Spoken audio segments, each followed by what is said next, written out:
You don't need to break down in front of anyone to be broken. You can smile, show up, get things done, and still carry a pain so deep it doesn't have words. The truth is, what you avoid doesn't disappear. It grows teeth, and if you keep running from it, eventually, it runs you. This isn't just philosophy. Neuroscientist Lisa Feldman Barrett reminds us, emotions aren't just reactions. They're constructed, shaped by past experiences, meanings, and what we allow ourselves to feel. And according to Carl Rogers, the pioneer of humanistic psychology, the curious paradox is that when I accept myself just as I am, then I can change. But how can you accept a part of you won't even look at? Let's be honest. Most of us weren't taught how to feel. We were taught how to hide, distract, suppress, to power through. We wear strength like a costume, but behind it, unprocessed grief, silent rage, old shame we've never dared to name. And here's the trap. Avoidance feels like control, but it's not. It's resistance. And resistance is the cage. Every time you dodge discomfort, by numbing, overworking, ghosting your feelings, you reinforce the idea that your pain is unsafe. And slowly, you lose access to your inner world. That's when you start to feel hollow. Not sad, not angry, just flat, disconnected from joy, from others, from yourself. But here's the shift. Pain isn't your enemy. Avoidance is. Because pain, when allowed, becomes a teacher. It tells you what matters, what needs healing, where you're still human. So what if, this time, you don't escape it? What if instead of pushing it down, you pause and feel it? I know, it sounds terrifying, because feeling deeply when you've spent years running is like walking into a fire barefoot. But you're not made of glass. You're not too broken. You're just tired of pretending. This video is not about pushing through. It's about reclaiming what avoidance stole from you. Your truth, your softness, your strength. You don't need to fix everything today, but maybe, just maybe, you can stop running for a few minutes. Sit with me here. Let's turn toward the pain, not away from it. Because every time you choose to feel, even a little, you take back power. And in that quiet act of courage, you begin to heal. And it's not because you're weak. It's because, at some point, avoiding was the only way you survived. Maybe you grew up in a house where emotions were explosive or ignored. Maybe your sadness wasn't safe. Maybe your anger had no outlet. So you learned how to shut it down. That silence became your shield. And for a while it worked. Avoidance gave you a sense of control, a way to stay functional. You became the calm one, the strong one, the one who doesn't fall apart. But here's the paradox. What feels like control is often just containment. You're not free. You're compressed. Think about it. You get overwhelmed, but you don't cry. You get hurt, but you minimize it. You feel lonely, but you scroll, scroll, scroll. That's not healing. That's avoidance. And over time, avoidance becomes a personality, not a process. But here's what Carl Rogers warned us. The facts are friendly. In other words, what's true, even when painful, is your only doorway to change. And avoiding the truth of how you feel just delays your healing. Let's go deeper. The brain doesn't understand avoidance as peace. It reads it as unfinished business. Neuroscientist Lisa Feldman Barrett explains that when you suppress emotion, your brain keeps working overtime behind the scenes. You don't feel the emotion consciously, but your body does. Intention, insomnia, fatigue, even illness. That's the cost of pretending you're fine. And what makes this trap so powerful is that it feels smart. It feels like you're rising above. You tell yourself, there's no time for this right now. I'm being dramatic. Other people have it worse. But that's not resilience. That's self-abandonment wrapped in logic. And the scariest part? Avoidance doesn't just bury pain, it buries joy too. When you cut off part of your emotional range, you lose access to all of it. That's why you can laugh at a joke and feel nothing. Why you hug someone and feel numb. Why success feels flat. You're not broken, you're bypassing. Let's bring it closer. Take Josh, a 34-year-old in Chicago, works in tech. Reliable, efficient, always on point. But he hasn't cried in 10 years. His dad died last year, and he went back to work after 3 days. Now, he wakes up with chest tightness, keeps headphones on 24/7. Not because he loves music, but because silence is too loud. because silence brings up everything he's pushed down. That's the illusion of control. On the outside, he looks like he's managing. Inside, he's one thought away from a breakdown he doesn't know how to have. Avoidance feels safer until it starts costing you your life, and maybe it already has. So here's the invitation. Pause, not to collapse, but to recognize that you're carrying something real, and it deserves to be felt, not hidden. Because healing doesn't begin with solutions. It begins with permission. We live in a culture that sees pain as a glitch, something to fix, silence, or medicate. But what if pain isn't a malfunction? What if it's a message? One that's been trying to reach you for years. We don't like discomfort. It's inconvenient. It slows us down. It makes us feel like we're failing at life. So we reach for distractions, overcommit, numb out, anything to stay ahead of the ache. But pain doesn't vanish because you outrun it. It waits, it adapts, and eventually, it speaks louder, in the form of anxiety, burnout, impulsive choices, or total emotional shutdown. The psychologist Carl Jung once said, "Neurosis is always a substitute for legitimate suffering." In other words, the pain you don't process will find a back door into your life, and it'll show up in ways you don't recognize until it's too loud to ignore. Let's get practical. Think about a time you felt sudden irritation towards someone, out of nowhere. It wasn't about what they said, it was about what they triggered. A memory, a wound, a part of you that's still sore. That's what unprocessed pain does. It leaks, through tone, through silence, through reactions that don't make sense, until you trace them back to what's unresolved. Here's what most people never learn. Pain is precise. It's not just general suffering. It has texture, shape, history. It's trying to show you something you haven't yet faced. And this is where neuroscience meets intuition. Lisa Feldman Barrett teaches that emotions are not hardwired, but constructed. Built from prediction models, the brain creates based on past experiences. When pain arises, your brain isn't just reacting, it's referencing. It's saying, "This feels like that old thing. Pay attention." And when you do, you begin to hear what the pain's been saying all along. You're still grieving what you never got to express. You're still angry about what you had to swallow. You're still carrying shame that was never yours to hold. Here's a real-life glimpse. Maria, 29, lives in Denver.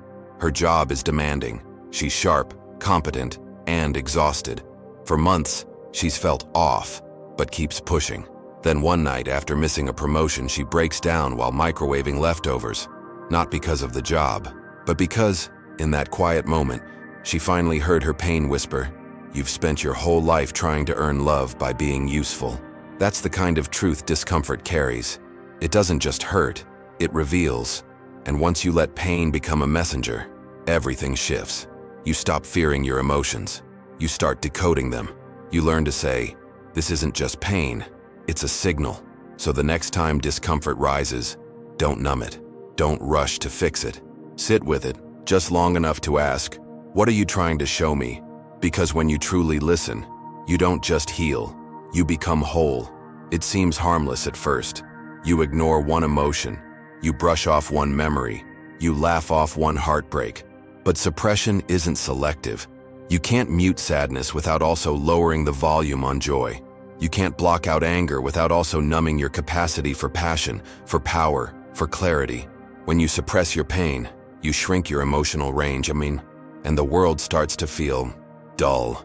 This is why so many people feel disconnected, not just from others, but from themselves. They're functional but flat, productive but hollow. They laugh but don't feel it. They love but can't fully receive it. They rest but never feel restored. That's the price of emotional suppression. You don't get to choose what you bury. You just start fading from the inside out. And your body keeps the score. Tension in your shoulders that never leaves. A pit in your stomach when you're alone. That chronic fatigue with no medical explanation. Neuroscience explains it like this. When you suppress emotion, you don't erase it, you displace it. And displaced emotion turns into chronic activation in your nervous system. That's why stress becomes your default. You're not just anxious, you're emotionally overloaded, but without a language to release it. Lisa Feldman Barrett notes that our brain constructs emotions from patterns and meanings. If you constantly suppress, you teach your brain that emotions are dangerous. And what does the brain do with danger? It stays alert. It shuts down curiosity. It stops you from fully engaging. Because full engagement means emotional risk. Suppression becomes a mental lockdown. And over time, it doesn't just affect your feelings. It rewires your choices. You stop chasing things that matter. You stop showing up with your full self. You settle for fine, because fully alive feels too exposed. Let me show you what this looks like in real life. Jason, 41, lives in Philadelphia. He's a father, a provider, a man who's always got it together. He hasn't cried since his 20s, not because he never feels like it, but because somewhere along the way, he decided crying meant failure. That belief became a wall. Now, he struggles to connect with his kids. He zones out during dinner. He feels irritated all the time, not because of them, but because of everything inside him that never got to breathe. Suppression doesn't just keep you safe, it keeps you stuck. And maybe that's the scariest truth of all. The version of you that you're protecting is also the version of you that's slowly disappearing. But here's the good news. What you suppressed was never lost. It's waiting, not to destroy you, but to reintroduce you to yourself. So maybe today isn't about letting it all out. Maybe it's just about letting one thing be felt. One truth, one breath, one piece of you stopped listening to. Because the cost of not feeling is forgetting who you are. One of the biggest lies we learn is this: if you feel too much, you'll break. If you cry, you'll never stop. If you touch the wound, it'll consume you. But that's not emotional intelligence. That's emotional fear. And it keeps millions of people locked in a loop of suppression, disconnection, and silent suffering. What you were never told is that emotions are not dangerous. They're movements, not verdicts. They rise, they peak, they pass. When you allow them to move, they transform. When you trap them, they haunt. The goal was never to be unshakable. The goal is to be real and still remain intact. So how do you feel without falling apart? It begins with capacity, not control. Think of emotions like waves. Some are small, some knock you over. But if you plant your feet, breathe deep, and stay present, even the biggest waves pass. It's the resisting, the bracing, the trying not to feel that makes you drown. Carl Rogers said, "The only person who is educated is the one who has learned how to learn and change." That includes learning how to feel again, without judgment, without panic. But that requires practice. So let's make it simple. When a feeling comes up, instead of asking, "How do I stop this?" try asking, "Where do I feel this in my body? What might this emotion be pointing to? Is this pain asking to be noticed, not solved?" Let's look at Kiara. She's 27, lives in Austin, works 2 jobs, carries herself like nothing touches her. But every now and then, at red lights or in grocery store lines, she feels the wave. Not a breakdown, just a pressure behind her eyes, a hollow in her chest. She used to push it down. Now she closes her eyes, just for a few seconds. She breathes into that space. She whispers, "I see you." And it passes, not because it's gone forever, but because it was seen. And sometimes, that's enough. Here's the breakthrough. You don't have to process everything at once. You just have to stop abandoning yourself in the moments that matter. Your emotional range was never the problem. The problem was, no one taught you how to hold it. But you can learn. You can expand. You can feel fear without shutting down. You can feel sadness without sinking. You can feel joy without guilt. And in doing that, you reclaim your aliveness. Because to feel deeply is not to fall apart. It's to come back together. It's remembering that your emotions are not weakness. They are proof that you're still here, still open, still human. So today, if something rises, let it. Even for just 30 seconds. That's not failure. That's healing. You're not overreacting. You're remembering, even when you don't realize it, that sudden tension in your chest, that emotional shutdown after a simple comment, that need to withdraw when someone gets too close. It's not just mood. It's your body remembering what your mind tried to forget. This is the hidden power of triggers. They're not signs of weakness. They're signals that something unresolved has just been touched. Lisa Feldman Barrett teaches that the brain doesn't experience reality as it is. It predicts based on past data. That means your nervous system isn't just reacting to now. It's pattern matching. It sees something familiar, a tone, a gesture, a silence, and it pulls a thread that goes all the way back to the moment your safety was compromised, Back to when you learned that emotions were dangerous. Back to the first time you were hurt and had to hold it alone. That's why you can feel like a grown adult and still suddenly react like a scared child. Your past didn't vanish, it's stored. And your body? It remembers everything. Let's look at a simple example. Samantha, 36, lives in Phoenix. She's in a new relationship. The guy is kind, patient, consistent. But every time he doesn't text back right away, her chest tightens. She spirals, imagines abandonment, prepares for heartbreak. Why?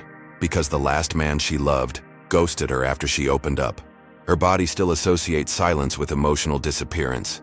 Even when the current reality is safe, the past still whispers, "Be ready." That's trauma's quiet fingerprint. It keeps you hyper-aware, always bracing, always scanning, always one breath away from a shutdown you can't explain.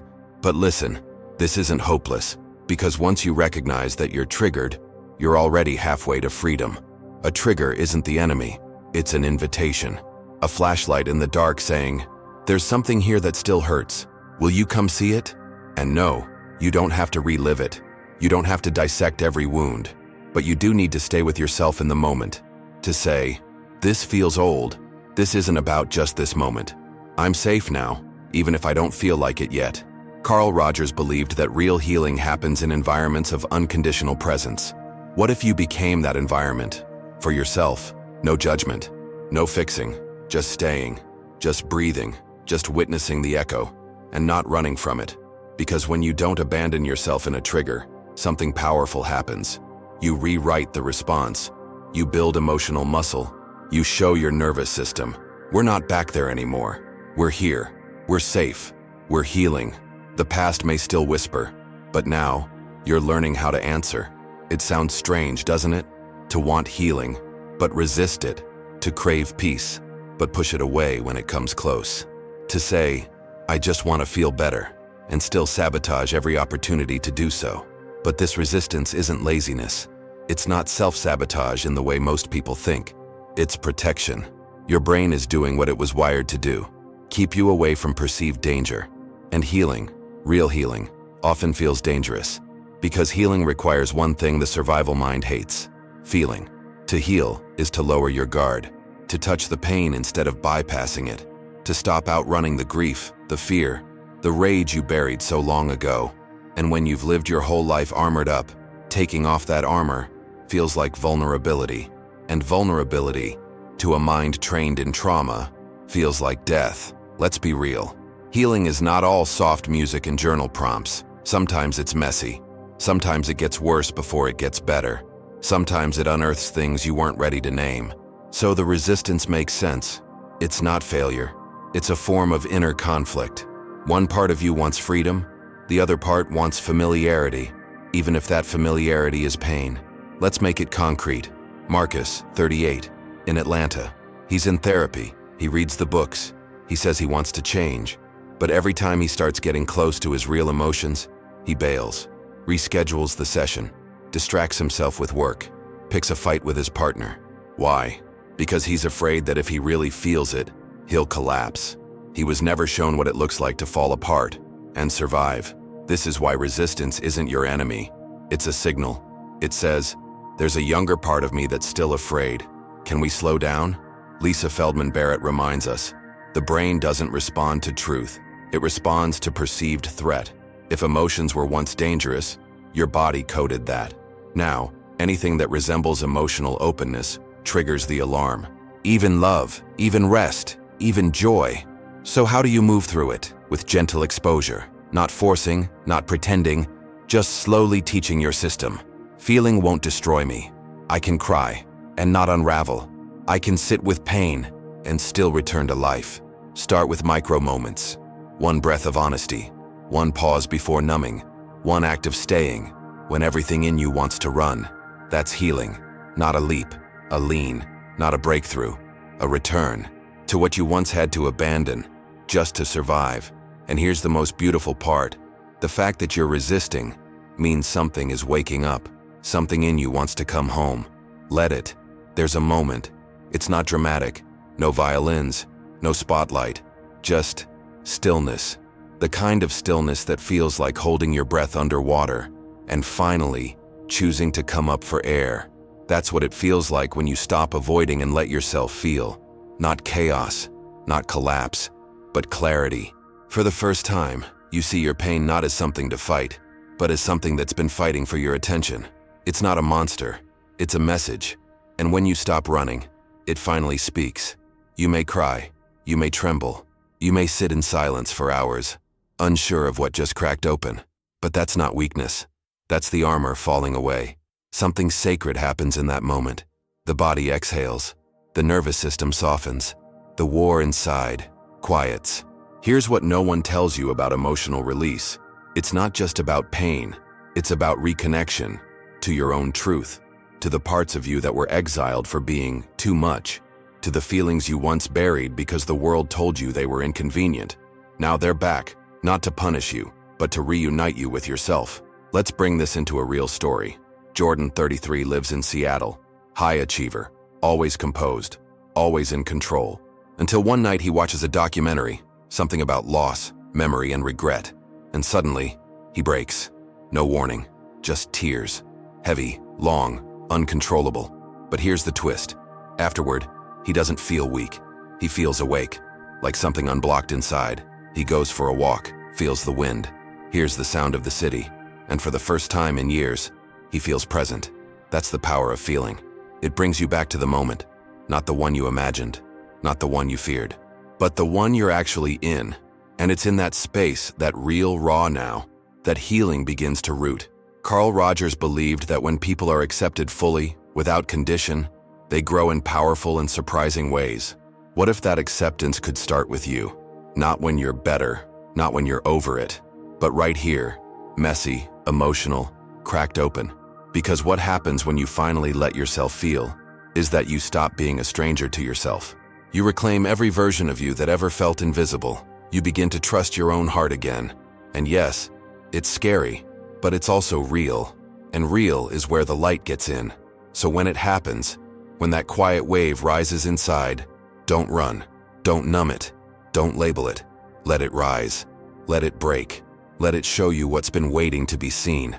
Because when you feel without fear, you begin to live without chains. What if the goal was never to erase the pain, but to learn how to live with it and still rise anyway? We're told healing is about moving on, forgetting, replacing, escaping. But the truth is, real healing is quieter than that. It's not a grand transformation overnight. It's waking up, still feeling the weight, and walking forward anyway. Not perfectly, not fearlessly, but honestly. Integration is what happens when your pain stops being the enemy and becomes part of your strength. It's when you realize, I can carry this and still live a meaningful life. That's the shift. That's the quiet miracle. It doesn't mean you don't cry. It means you don't shame yourself when you do. It doesn't mean the old wounds disappear. It means they no longer define how you treat yourself. Because when you stop running from what hurt you, you start walking with the part of you that needed to be held all along. And that changes everything. Let me bring it to life. Elijah, 39, lives in Detroit. 2 years ago, he hit rock bottom, lost his job, relationship ended, spiraled into isolation. Every day he told himself, you need to fix this. But fixing didn't work. What worked was listening to the pain, to the anger, to the disappointment in himself he never voiced. Now, he still has hard days, but he's not hiding from himself anymore. He speaks up in therapy. He checks in with his body. He lets his emotions come and go without fearing they'll destroy him. And slowly, something began to return. Self-respect. Not because he became invincible, but because he finally stopped abandoning the version of him that was still bleeding. That's what integration gives you. Dignity, ground, depth. You become someone who doesn't flinch at discomfort anymore. Not because it's easy, but because you now know, I can feel this and not fall apart. And that's not a small thing. That's everything. Because when you learn to live with your emotions, not against them, you regain your full emotional range. You start laughing, not to hide pain, but because you genuinely feel joy. You cry, and it cleanses, not collapses. You get triggered, and you pause, not panic. You start living from the inside out. And the best part? You begin to trust yourself again, not for being perfect, but for being present. And that's the gift. That's what you've been fighting for this whole time. Not a life without pain, but a life where pain no longer owns you. So if you've made it here, if something in you stayed with this video until now, hear this. You're ready, not for the perfect healing journey, but for the real one.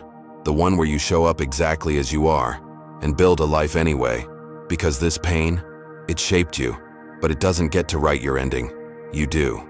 If you made it to the end of this video, that alone tells a powerful story. You didn't scroll away, you didn't shut down, you didn't avoid, you stayed.